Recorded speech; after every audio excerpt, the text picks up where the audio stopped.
RV camping is actually getting as affordable as I have ever seen it in the time that I have been in the RV industry. Let me go show you this camper here that you essentially can camp in for almost just $5 a day. Let's go.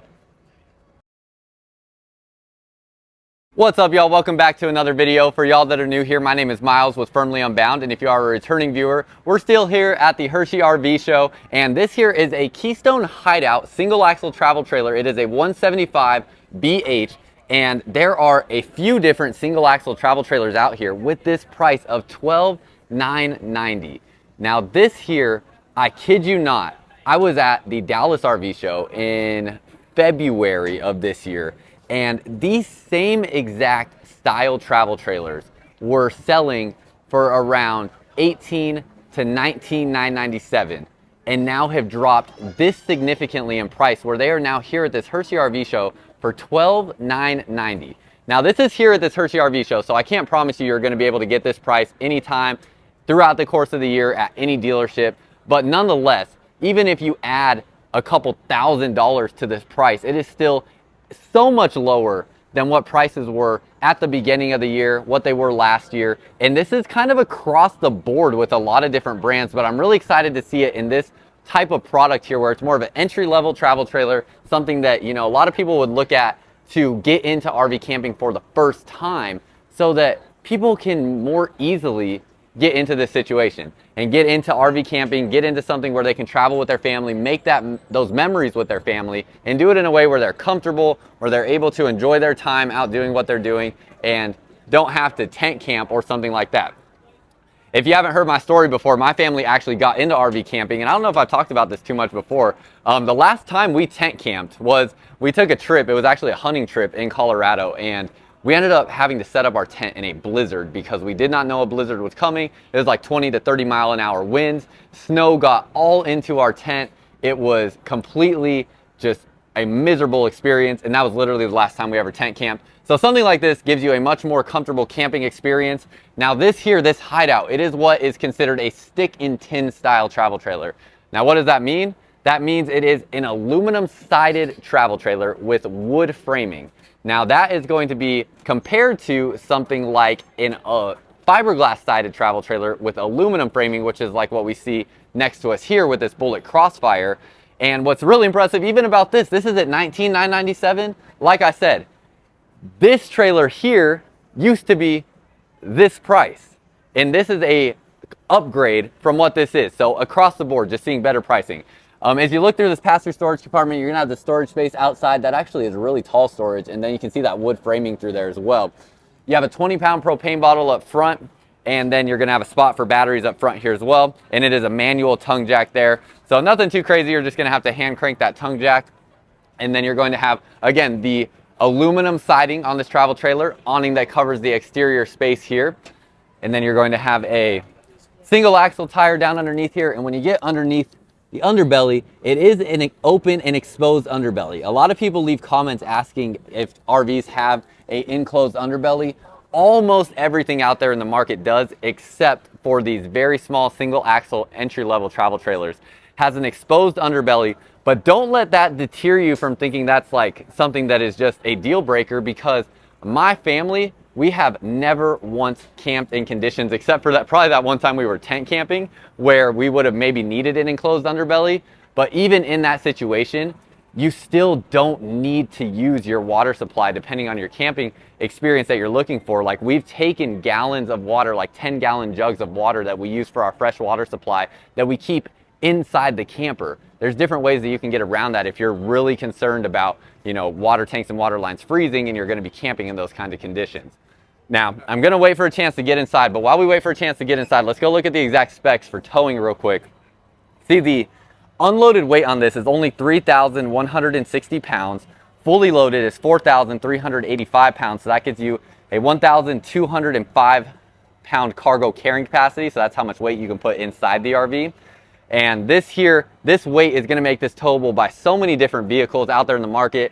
I just traded in my Tacoma, but Tacoma could easily tow something like this. If you have something like a Ford Ranger, Chevy Colorado, things like that can easily tow something like this, or a lot of SUVs as well.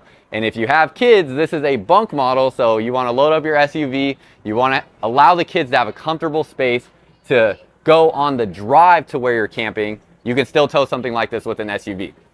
Now as we come inside, you're going to have a queen size bed up front. So you get this bed here, and this is, I mean, let's talk about, for the price and this just being an entry-level travel trailer, it looks really nice. Like, it has a good feel in here, and it does not feel as inexpensive as it is. I mean, this feels like it should be, and maybe it's just what the market did to me, but it feels like it should be a camper that is like 17, 18, 19,000. It has a nice feel. I really like it.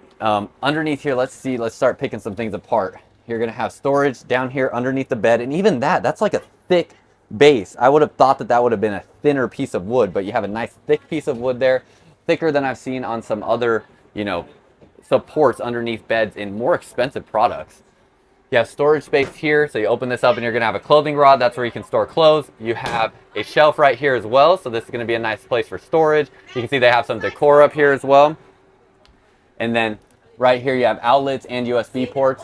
This yellow sticker here, this means that if you add solar to the RV and you get an inverter installed, you're gonna be able to run these outlets off of battery and solar power. Now, as we come to the left, you're going to have a wall-mounted AC unit, so that is what is pumping out cold air into your travel trailer. Obviously, one of the big appeals to RV camping is being able to have AC, to have heat. You're not in a tent. You're not miserable if you're trying to camp in Texas in the summer, and you're not miserable if you're trying to camp in Colorado in October, November, whatever it may be. You have these ways to make it more comfortable with your AC and your furnace so that you can camp through more seasons throughout the year, go to more destinations, things like that. You're gonna have your dinette table here. Now these dinette tables, they make into a bed if you need it, so these legs can be removed, allows that table to sit on these posts right here, and you take the backrest, lay it on top of the table, and now you have a bed that spans this length right there. Or you just have an eating surface here to sit down and eat. Have a window to look outside into your campsite, and storage up above here with magnet latches to hold those shut. So that is that's my preferred way of seeing a cabinet designed, is with those magnet latches. Directly across from here, you're going to have your kitchen set up. Now, the only thing this does not have in the kitchen is going to be an oven. They give you more storage because it doesn't have the oven, and I'm curious. I don't see anything that says that this is like an air fryer as well. So it looks like this is just a standard microwave. So the only thing you don't have is an oven, which I think is fine. I mean, my family and our 40-foot fifth wheel, we very, very rarely even use our oven. So that doesn't concern me at all. There's plenty of good cooking that you can do while you're out camping without an oven. Open this up, storage up here. Again, just so glad to see the magnet latches there. Have a window here, see out into your campsite, black faucet, 2-burner stove. It does have a vent fan up here as well, so it will vent out smells while you're cooking in that space. You have a square sink here. It's not a huge sink, but a workable sink. Storage space down underneath here. That is actually a very large space down through there. 2 pull-out drawers. And then you have a refrigerator here. So you're still going to get your refrigerator with a freezer portion as well that they have still taped there. Spot where you can put some cans down through here, and storage up above your microwave. Gosh, those magnets are strong, which is what you want, so these don't fly open while you're going down the road. Then you have bunks here. These are going to have a 300-pound capacity, and these here, gosh, these look really long. I'm gonna have to get up into this bunk. I don't normally do this at RV shows, but we're gonna do it because this looks like a really long bunk space.